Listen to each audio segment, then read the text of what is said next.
Bonjour et bienvenue dans cette nouvelle vidéo. Aujourd'hui, j'ai décidé de partager avec vous une de mes expériences, une de mes nombreuses expériences comme vous aimez bien, que ce soit story time, expérience personnelle et tout. Je vais vous raconter aujourd'hui comment est-ce que je me suis retrouvé à payer une amende de plus de 3 000 € au gouvernement italien. Comment est-ce que cela t'est arrivé? Si c'est ta première fois de me découvrir, bienvenue dans la communauté. N'hésite surtout pas à t'abonner, like, partage pour ne pas rater mes prochaines vidéos. Sur cette chaîne, on parle d'expériences personnelles, on parle d'opportunités de voyage pour études vers l'Italie, opportunités de voyage, formation vers l'Italie, opportunités de voyage et de travail vers l'Italie.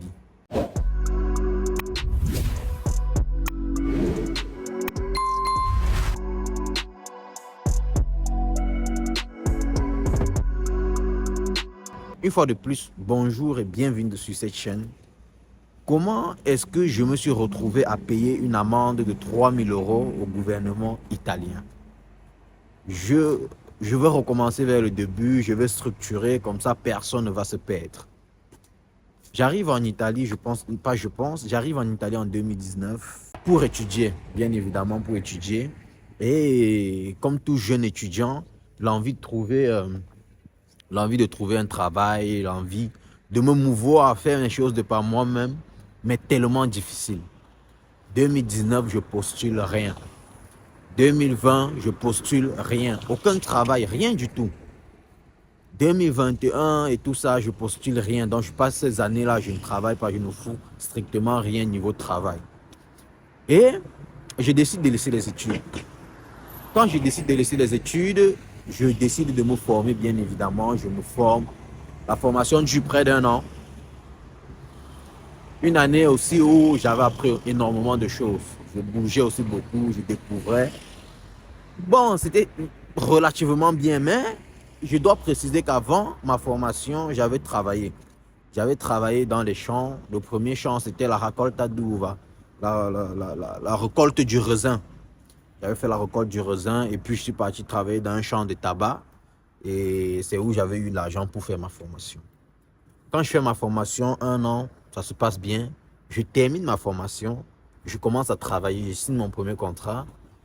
Et puis peut-être 2 semaines après, j'ai un ami qui me contacte, il me dit, bon, j'ai un boulot sous la main, ça sera un boulot part-time, vu que tu as déjà ton full-time, ça sera un boulot part-time, tu vas prendre ça, si tu viens, on part ensemble. Il avait la voiture à cette période-là. Bon, il a la voiture, je veux dire, c'était sa première voiture. Et il me dit, viens, on va y aller, j'ai la voiture, on essaie de gérer. Et les horaires sont tellement flexibles en fonction de tes jours qu'on te programme. Moi, je me dis, waouh, ça c'est une opportunité en or. J'ai fait des années ici, je n'ai pas travaillé, j'ai la possibilité d'avoir double job. C'est l'idéal. Je vais me lancer et je vais le faire. Et dans cette période-là aussi, j'entreprenais aussi beaucoup. Donc, il fallait de l'argent. Je me dis, il n'y a pas de souci. On va se lancer, on va essayer, on va voir ce que ça donne. Je dis, OK. On part, on signe le contrat et on commence. Le boulot, c'était un boulot de magasinière. Pour ceux qui ne savent pas c'est quoi magasinière, c'était travailler dans un magasin. C'était Aldi. C'était Aldi, donc je travaillais à Aldi avec lui. Il y avait aussi d'autres personnes, d'autres Camerounais, jeunes Camerounais comme nous d'ailleurs. Et le travail consistait plus ou moins à préparer des colis, à préparer des marchandises qui devaient sortir pour aller dans des supermarchés d'Aldi. Plus ou moins, c'était ça le boulot. Et moi, je faisais double job et double job physique. Je vous raconte ce que je faisais. Je faisais un double job et double job physique. Qu'est-ce que j'entends par là? Mes deux boulots que je faisais à cette époque étaient des boulots physiques.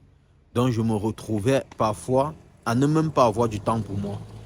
Ne pas avoir du temps pour moi, pourquoi? Parce que il y avait des jours où je commençais dans mon premier boulot peut-être le matin. Et quand je commençais le matin, il fallait le travail partait, si je ne me trompe pas, à 6 heures, 7 heures plus ou moins, 6 heures, 7 heures, oui. Le boulot partait et ça terminait à 14 heures. Et de l'autre côté, je devais me retrouver à commencer à 16 heures. Donc, mon seul temps de repos de la journée, c'était l'intervalle où j'étais dans la voiture pour aller dans d'autres boulots. Et cette année-là, vraiment, c'était terrible. Et moi, je le faisais, je me disais, waouh, ça c'est une opportunité, il ne faut pas rater. Mais par contre, la fiscalité derrière, je n'étais pas informé dessus.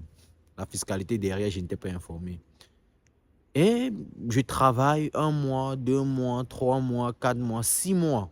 Et quand je commence à travailler, je réalise que je suis en train de faire 2 full-time. En fait, de l'autre côté, j'avais signé un contrat part-time, mais je me retrouvais à commencer parfois à 16 heures, je terminais le boulot à 1 heure. Et quand on terminait parfois à 1 heure, 2 heures. Et en 1 heure, 2 heures, tu partais. Quand je rentrais jusqu'à arriver à la maison c'était 1 h 30 de là. Donc j'arrive à la maison vers 5 heures quelque chose. À 5 heures, parfois, il fallait directement partir travailler de l'autre côté. Et tout ça, je pense que je ne pense pas, c'était en hiver. Et je prenais le vélo, je pédalais, j'allais de l'autre côté. Je parle là de pédaler peut-être 50 minutes. Hein. C'était pas... Les deux boulots n'étaient pas si proches. Mais quand même, en voiture, c'était moins. En vélo électrique ou en monopath, non, ça allait aussi être proche. Ça allait être proche en voiture, en motopath, non, ou en vélo électrique. Mais j'avais le vélo normal à cette époque-là. Aujourd'hui, quand je m'assois, je réfléchis, je me dis, j'avais perdu dans tous les sens. C'est vrai, ça m'avait permis de gagner un peu d'argent que j'avais investi aussi d'ailleurs. Et je me dis, j'avais perdu. Pourquoi je dis que j'avais perdu dans les deux sens? Dans le sens où, à un moment donné, j'étais toujours fatigué. Je me demandais si la fatigue allait un jour quitter mon corps. J'avais mal au dos. J'avais J'avais même développé mon expression que je disais, j'étais devenu un travailleur fantôme. C'est quoi un travailleur fantôme? Comment est-ce que je définissais à cette époque-là un travailleur fantôme? C'était un travailleur qui savait que physiquement, il ne pouvait plus, mais il continuait avec l'âme. C'était ça que j'appelais travailleur fantôme. Parfois, je travaillais, j'avais l'impression que j'allais m'évanouir, mais je continuais quand même. Pourquoi? Parce qu'il fallait chercher l'argent. Et c'est quelque chose aujourd'hui que je déconseille énormément. Déjà, sur le plan physique, je le déconseille parce que vous êtes en train de vous bousiller pour un salaire de merde. C'est mieux, je dis, si vous avez déjà un boulot, un job, et que vous avez peut-être envie de gagner de l'argent encore, un truc plus à côté, pensez peut-être à investir. Les investissements online, pensez à faire des choses qui ne vont pas vous demander de l'investissement physique. Même si c'est de l'investissement physique, que ce soit un truc où vous êtes votre propre patron, que vous pouvez gérer, que vous pouvez prendre des gens pour vous accompagner. C'est très, très important ce que je suis en train de vous dire. Et je travaille là-bas, je travaille. À un moment donné, quand je comprends en fait que je ne peux plus, c'est quand un jour je me lève, j'arrive au boulot, à mon boulot principal. Je suis en train de faire une activité et j'ai l'impression que je suis en train de m'évanouir. Et je vous le dis, là, j'avais terminé ce jour dans mon boulot part-time, j'avais terminé vers 2 heures, 2h30 par là, et je ne m'étais pas reposé. Je suis directement parti de l'autre côté, j'ai commencé à travailler. Et quand cet événement s'était produit, je me suis dit, plus jamais ça va se passer. J'arrête l'autre boulot, je me concentre sur ceci. Et déjà que cette période-là aussi, mon boulot principal, c'était, je voulais me servir de ça comme un pont pour atteindre un certain nombre d'objectifs et puis après passer à autre chose. Mais malheureusement, à cette époque-là, ça n'était pas passé comme prévu. Du coup, je me retrouvais un peu bloqué. Mais bon, là n'est pas l'histoire.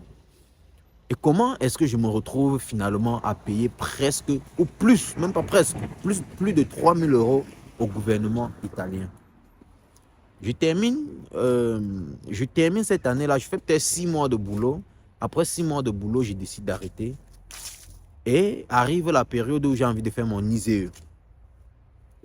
Je pars à une agenzia de lavoro, ça s'appelle.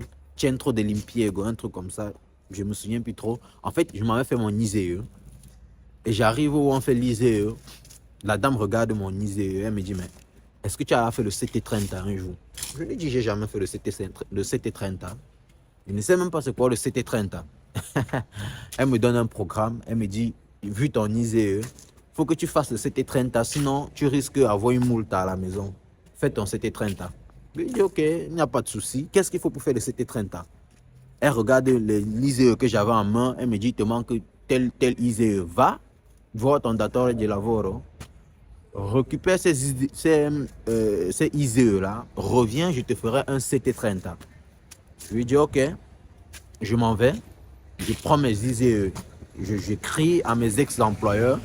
Je récupère tous mes ISEE et tout.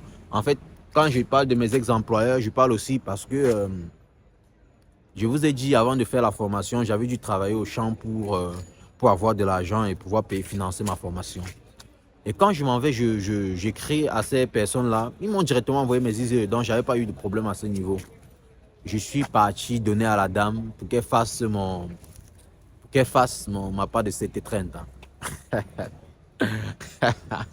Elle fait le CT30. Au fur et à mesure qu'elle insérait mes ISE, elle me dit actuellement tu as 1000 euros que tu vas rembourser. Je regarde la dame et je vous dis, l'argent que j'avais mis de côté cette année-là, vers la fin d'année, j'avais beaucoup investi. Et j'avais beaucoup investi et j'avais aussi arrêté. La période là, j'avais déjà arrêté les deux boulots. Les deux boulots parce que je voulais faire une nouvelle formation et tout. Et il fallait vivre, enfin, mon quotidien, il fallait vivre, il fallait financer tout sans avoir de rentrée, de retour. Elle me dit, il faut que tu aies déjà 1000 euros à rembourser. Et je dis, putain. Elle insère l'autre, elle me dit, tu as 1500. Elle insère l'autre, elle dit, bon, ici, tu devais avoir 600. Mais vu que de l'autre côté, tu as 1500, tu n'auras plus les 600. Je dis, ok, il n'y a pas de souci. Et puis elle avance, elle monte à 3012 euros. Elle me dit, tu as 3012 euros à rembourser. Comment est-ce que tu veux? Tu veux cash? Tu veux que je te fasse un truc en cash? Ou est-ce que tu veux que je te le fasse en raté? Je regarde la dame, je lui dis, madame, même si tu fais une raté, je ne peux pas me permettre de te payer, je ne taffe pas, actuellement si je ne suis pas en train de taffer et tout. Elle me dit, pour ne pas avoir de soucis, je vais te faire une raté.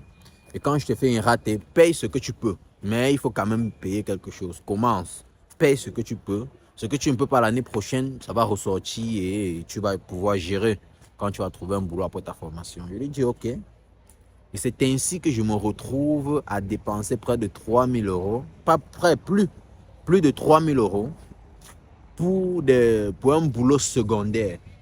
Donc, toi qui as envie de faire un boulot secondaire, le conseil que je peux te donner, c'est peut-être dans d'autres pays, déjà, ce sont des trucs faisables. Je ne sais pas comment la fiscalité en France se passe. Je ne sais pas comment ça se passe en Belgique, dans d'autres pays. Peut-être c'est faisable. Si c'est faisable dans d'autres pays et que tu trouves, parce que moi, après cette expérience, j'ai décidé que plus jamais je ne ferai deux boulots de ma vie. Sauf si le premier, c'est comme peut-être l'investissement sur YouTube, l'investissement sur des sites, peut-être dans des banques, ou un investissement physique où moi-même je gère. Ou alors, je suis en train de faire deux boulots, je suis en train de vouloir faire deux boulots. Pourquoi? Parce que je suis en train de vouloir mettre de l'argent de côté pour ouvrir un centre, pour lancer mon propre business. C'est un truc de ce genre. Donc, c'est la même chose que je vous conseille. Deux boulots en Italie, principalement en Italie, pour quelque chose que tu as envie de faire sur le long terme, je te le déconseille. Je te le déconseille pourquoi? Parce qu'à la fin, quand tu vas devoir payer les taxes sur l'année, tu vas te retrouver à rembourser énormément d'argent. Parfois, énormément d'argent que tu n'as plus en poche parce qu'il faut le dire.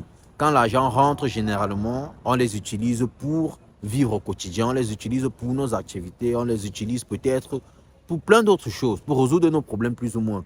Donc, tu vas te retrouver en train de t'endetter parce que tu n'étais pas au courant. Ou tu as envie de faire deux boulots, ok. Soit tu fais le premier boulot au clair pour ne pas avoir de soucis peut-être au niveau administratif, peut-être pour ton permis de séjour, peut-être, je ne sais pas. Et le deuxième boulot, tu le fais au noir. Mais je dis, sur le long terme, c'est plus destructeur faire deux boulots que de faire un seul et le second lancer son propre business. Parce que quand tu lances ton propre business, ton boulot principal te permet de financer. Et quand ton propre business décolle, ce que tu fais, c'est quoi? C'est que tu abandonnes tout simplement ton ancien boulot. Tu te concentres sur ton propre business. Et tu sais que c'était un investissement que tu étais en train de faire, un sacrifice que tu faisais. Et toi-même, tu vois comment ça paye. Et c'est où tu peux dormir en te disant, oui, j'ai fait un bon choix. Mais moi, mon choix, dans mon cas, c'était un choix sbagliato. C'était un choix sbagliato. Pourquoi? Parce que je sortais d'une période où il y avait tellement de galères. Je me disais, s'il y a cette opportunité, pourquoi refuser? Pourquoi rester à la maison? Déjà, en restant à la maison, qu'est-ce que je gagnais? Donc, c'était plus ou moins ça. C'était plus ou moins ça. Donc, je me suis retrouvé comme ça, en train de payer une amende une amende Bon, là, ils avaient calculé les taxes et tout. Et il s'avérait que je devais payer 3 000 euros. Et tu vas trouver énormément de vidéos où des gens vont te dire qu'ils vont payer 700, 600 et tout ça. Mais généralement, arriver à payer 3 000 euros, c'est pour des gens de libre profession. Pour des gens de libre profession. Mais bon, c'était une expérience que j'avais apprise et je me suis dit, plus jamais ça va arriver. Plus jamais déjà, même que ce soit au niveau financier, hein, que ce soit au niveau physique aussi. Parce que c'est quelque chose qui te détruit. Tu vois comment tu es en train de perdre en énergie, tu es en train de perdre en aura. Et être dans un boulot où tu as une certaine responsabilité et être tout le temps fatigué, en train de dormir, ça ne renvoie pas bonne image. C'est pas bien. Ça ne renvoie pas... c'est vrai que dans mon boulot principal, il n'y avait pas cette perspective de crescita interne, hein. Ah, c'est un truc que si tu veux faire ça toute ta vie, tu vas recevoir le même prix, tu seras au même niveau. Donc, mais qu'à cela ne tienne, je le déconseille fortement. Tu es en Italie, fais-toi un boulot, fais-toi ton travail principal, cherche à investir à côté. Si tu as envie d'avoir d'autres revenus, cherche à investir. Ne fais pas ce genre de boulot-là. Ne fais pas, je veux dire, ne prends pas un double job. C'est plus destructeur qu'autre chose. C'est plus destructeur qu'autre chose. Sur ce, prenez soin de vous et on se retrouve pour une prochaine vidéo. Ciao.